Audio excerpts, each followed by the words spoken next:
wabarakatuh. Berjumpa kembali dengan saya Susayanti, calon guru penggerak angkatan 8 Kabupaten Temanggung dari SDN Negeri 2 Tanggulano. Kali ini saya tidak sendiri, saya ditemani dengan Bu Putri Rahimatul. Beliau ini guru kelas 5 dari SDN Negeri 2 Tanggulano. Assalamualaikum warahmatullahi wabarakatuh, Bu Putri. Waalaikumsalam warahmatullahi wabarakatuh. Bagaimana kabarnya hari ini, Bu Putri? Alhamdulillah baik. Alhamdulillah sehat ya, Bu. Ya, sehat. Iya, hari ini kita akan adakan percakapan pra-observasi yang nantinya akan saya amati jalannya proses pembelajarannya Ibu ya. Ibu nanti lakukan proses pembelajaran di kelas, kemudian sebelum melakukan itu akan diadakan supervisi kelas ya, Bu.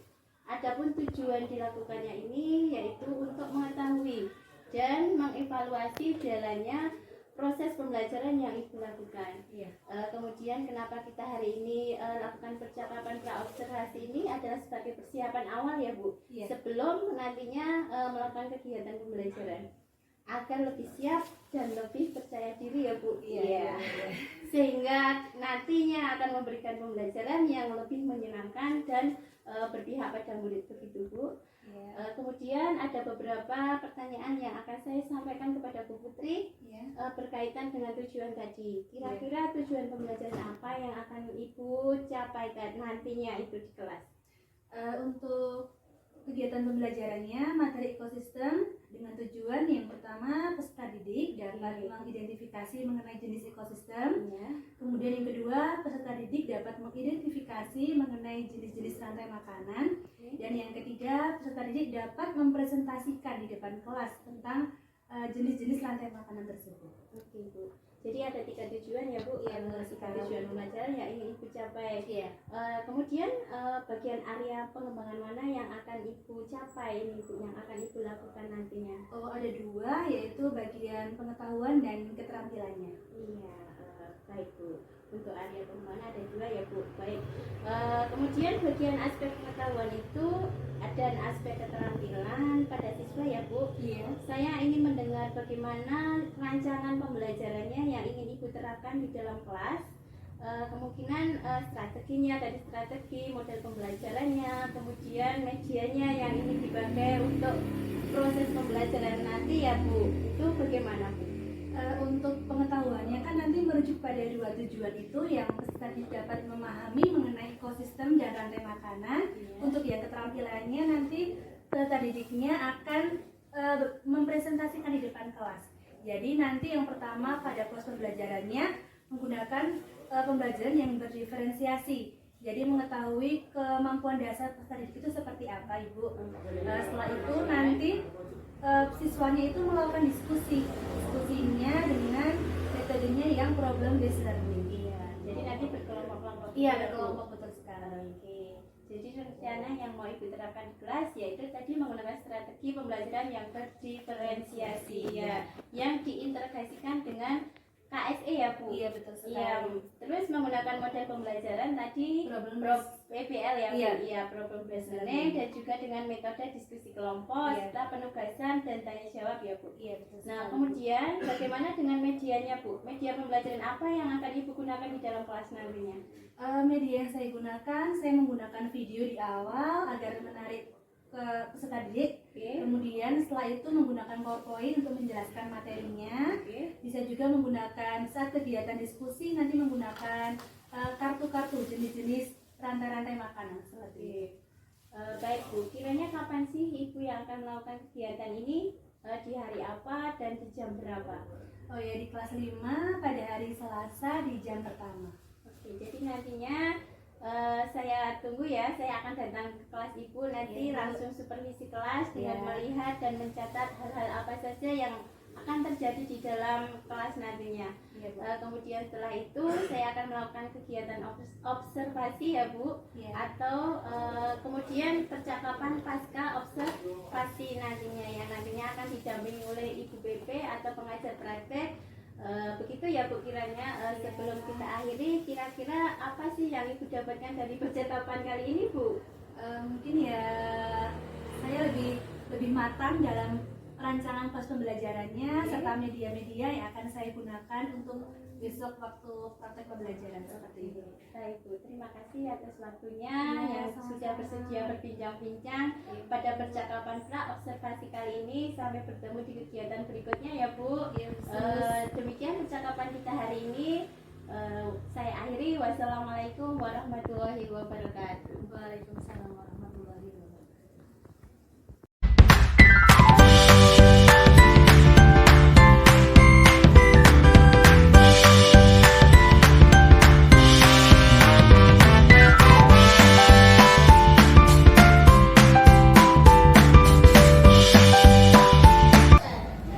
Terima kasih, semoga hari ini pembelajarannya lancar ya anak-anak. Kelas 5 siap. Kelas 5 siap. Kelas 5 siap. Kelas 5 apa kabar? Baik. Siapkah kalian untuk belajar? Siap. Semangat semuanya, dengar dengan seksama. Siswa kelas 5 semuanya.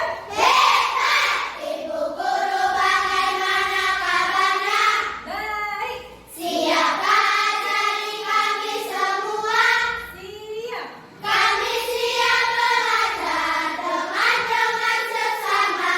Kami fokus, kami bisa dan kami paham. Siapa kita? Kelas 5 yang hebat, kelas 5 yang cerdas, kelas 5 yang keren. Oke. Gambar apakah ini? Ada tahu? Bisa gambar ikan. Ada apanya? Ada apa lagi? Ada papanya? Ada apa lagi? Ikan kecil. Oke. Kamu lihat kan? Kamu ini ada ekor mendarat apa tidak? Benar. Siapa saja komponen di ekor sapi? Ada apa tadi? Ada. Ayo ikan biru. Ikan kecil. Ikan kecil. Iya, kita semua. Yang kita belajar hari ini bukan lagi membahas mengenai rantai makanan.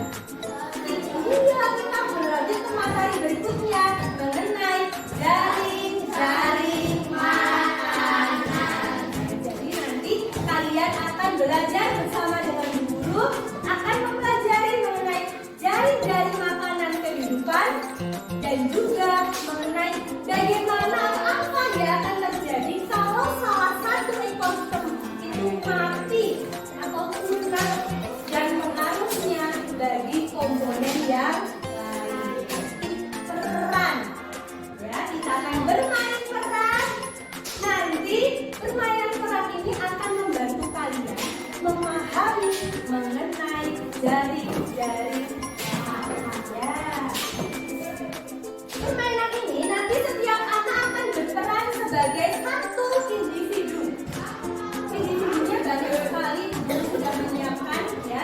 Individu yang guru siapkan nanti ada yang ekosistem laut dan ada yang ekosistem di darat. Oke, yang laut yang ikan zooplankton, ikan kecil, ikan besar dan juga paus. Kemudian yang darat ada padi, tikus, ular, punya banyak anak. Ini kokor.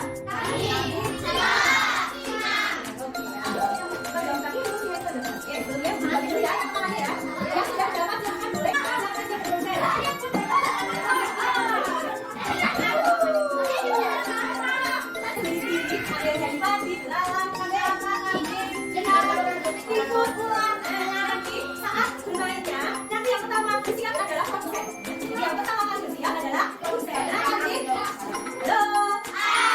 Nanti yang dari konsumen umpan. Nah, nanti siapa yang jadi biasanya yang akan konsumen siapa?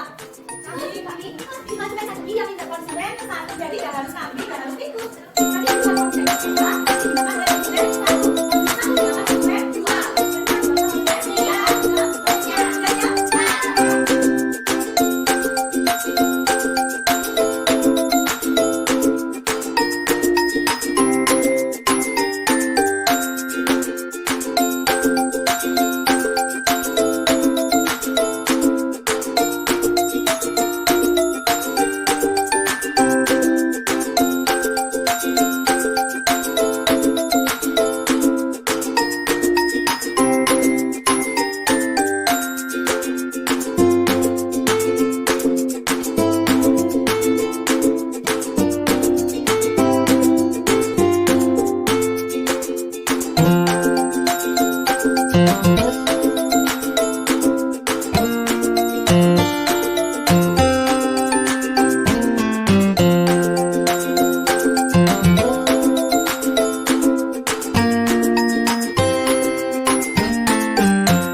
percakapan pasca observasi. Bersama saya Susayanti JKP Angkatan 8 dari SD Negeri 2 Tanglanom Kabupaten Temanggung. Saya masih ditemani Bu Putri sebagai guru yang telah saya observasi pada kegiatan supervisi akademik, dan saya ditemani Ibu Tri Puji Astuti sebagai pengajar praktik saya. Bagaimana kabarnya hari ini Ibu-ibu? Alhamdulillah, luar biasa. Baik, di percakapan pasca observasi ini kita akan memberikan beberapa pertanyaan kepada Ibu Putri terkait dengan jalannya proses pembelajaran yang sudah dilakukan Bu Putri dan mengevaluasi proses pembelajaran yang sudah Bu Putri lakukan. Bagaimana Bu Putri? Iya, siap. Begini Bu Putri. Pertama yang akan saya tanyakan, bagaimana perasaan Bu Putri setelah melaksanakan pembelajaran dengan memasukkan unsur diferensiasi dan per-KSE pada rancangan pembelajaran yang Ibu lakukan? Sebenarnya bagi saya itu suatu hal yang baru ya. Maksudnya tentang pembelajaran berdiferensiasi dan KSE itu hal yang baru karena memang baru tahun ini saya menggunakan kurikulum Merdeka ini khusus Hayati. Jadi kegiatan pembelajaran kemarin yang saya laksanakan itu sangat berkesan sekali, berkesan baik ya, karena ternyata kegiatan pembelajaran dengan melakukan kegiatan pembelajaran berdiferensiasi itu sangat menarik, terutama siswanya itu terlihat sangat berbeda. Kemudian apa sih yang menjadi hambatan atau kendala pada saat pelaksanaan proses pembelajaran itu sendiri? Kalau hambatan lebih ke tantangan ya khusus karena kegiatan pembelajaran berdiferensiasi kelas saya itu ternyata berdasarkan hasil observasi awalnya, evaluasi awalnya itu ternyata banyak yang kinestetik. Jadi pas kegiatan pembelajarannya itu anak-anak yang kinestetik itu kan banyak bergerak dalam kelas, kegiatan pembelajarannya aktif. Jadi mungkin kontrol kelasnya saja yang agak kewalahan atau ribet kayak gitu ya, tapi masih bisa teratasi. Cara mengatasinya bagaimana itu? Mungkin dengan anak-anak difasilitasi kegiatan pembelajaran, di situ anak bermain peran. Jadi walaupun ramai, tetapi anak-anak tetap fokus menjalankan perannya dalam kegiatan pembelajaran. Apakah menurut Bu Putri itu sudah puas atau merasa berhasil dengan apa yang telah Ibu lakukan dalam pembelajaran tersebut? Kalau dibilang puas ya tidak 100% puas ya, karena pertama kali jadi banyak kekurangannya Bu, tapi termasuk ya puasnya itu karena sudah bisa menerapkan kegiatan pembelajaran yang menarik untuk siswa yang baru kayak gitu. Oke. Kemudian hal positif apa sih yang Bu Putri lakukan pada saat selama proses pembelajaran itu Bu Putri? Hal positif mungkin yang saya lakukan selama kegiatan pembelajaran itu lebih ke menanamkan pembelajarannya itu sesuai sama bakat minat anaknya. Jadi kalau anak yang kinestetik, saya ajak berkegiatan yang lebih ke kinestetiknya. Kalau yang auditori juga saya fasilitasi dengan media pembelajaran auditori. Yang visual juga saya fasilitasi dengan yang visual. Setelah tadi mendengar beberapa percakapan tadi, apa sih yang masih ditingkatkan pada pembelajaran selanjutnya Bu Putri? Mungkin yang akan saya tingkatkan dari medianya, kemudian model-model pembelajarannya lebih bervariasi, lebih menarik seperti itu, sama itu Bu, kontrol kelasnya lebih saya atur supaya anak-anaknya tetap berjalan sesuai rancangan yang saya buat. Mungkin dari beberapa itu dapat disimpulkan ya untuk pembelajarannya menjadi lebih menarik ketika bisa bermain peran dengan menggunakan peran, kemudian dengan bakat minatnya ya, bakat minat anaknya, kemudian disesuaikan dengan gayanya juga ya Bu Putri, sehingga anak itu akan lebih menarik dan mungkin lebih memahami pembelajaran yang Bu Putri berikan begitu ya Bu Putri. Kemudian kira-kira kapan sih Ibu akan melakukan peningkatan yang tadi Ibu harapkan tadi itu?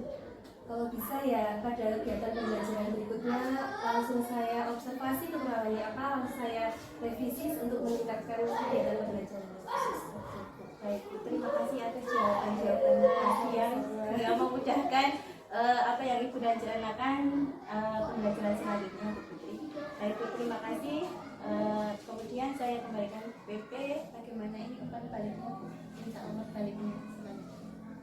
Ya, terima kasih pada Bu Sus dan Bu Putri ya, yang sudah melaksanakan kegiatan ini dari awal tadi ya, kegiatan pasca observasi, yang dimana itu adalah berdasar pada kegiatan observasi yang dilakukan oleh Bu Sus dalam pembelajaran di kelasnya Bu Putri ya. Merujuk pada prinsip-prinsip coaching, dari prinsip-prinsip coaching yang harus dipenuhi untuk melakukan coach, karena ini adalah pasca observasi berdasarkan pelaku coaching. Jadi ada yang namanya kemitraan, proses kreatif, dan memaksimalkan potensi. Nah, dari kemitraan sendiri saya lihat kita tadi ya istilahnya khusus dan coach selaku coach dan Putri selaku coach itu sudah istilahnya mitra itu kan kedudukannya sama, jadi tidak ada mungkin istilahnya tidak ada yang lebih senior atau lebih tinggi, nah seperti itu setara, jadi enak ngobrolnya enak seperti itu, jadi tidak ada yang antara yang sudah bisa dan belum bisa ya, atau istilahnya setara nih mitra, jadi mitra menjaga setara itu ya. Kemudian proses kreatif. Nah, proses kreatif ini terjadi percakapan dua arah istilahnya. Jadi saling lah, saling istilahnya tidak didominasi oleh satu orang, jadi saling. Jadi seperti Bu Putri juga responsif terhadap pertanyaan-pertanyaan yang dilontarkan oleh khusus. Kemudian sesuatu juga istilahnya mendengarkan, hadir sepenuhnya, kemudian juga memberikan semacam resume ya, kemudian ada penyimpulan juga. Kemudian pertanyaan-pertanyaan yang diajukan juga cukup cukup bisa menggali informasi yang ada pada diri Putri terkait pembelajaran yang telah dilakukan. Kemudian selain itu juga dari pertanyaan itu mampu memunculkan ide-ide, gagasan, kemudian tadi dilanjutkan dengan rencana tindak lanjut setelah itu tadi berefleksi terhadap pembelajaran yang sudah dilakukan.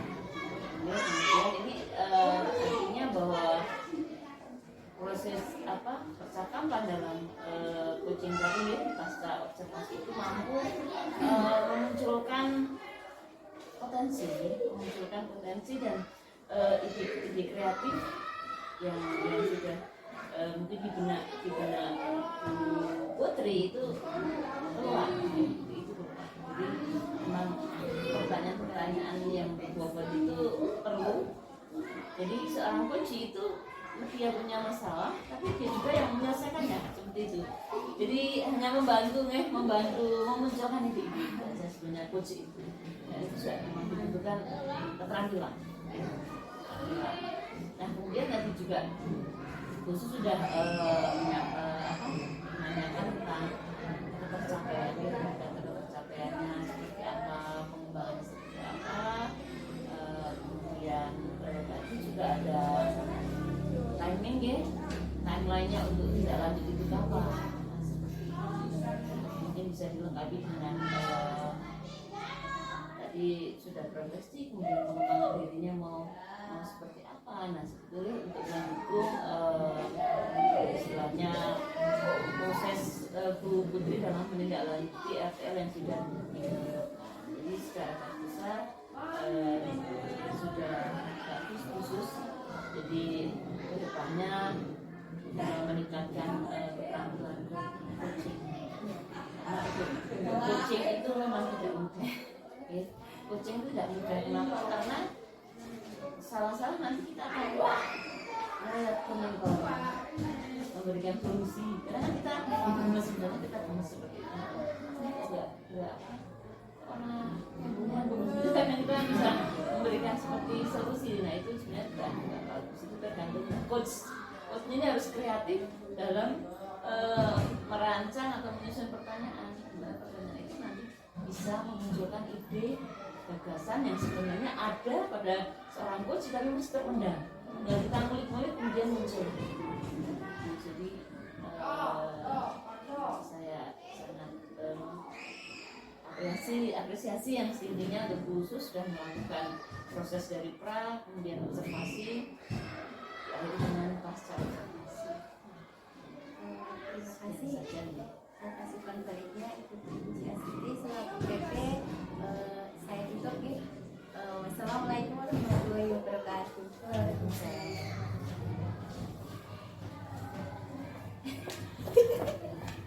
Iya.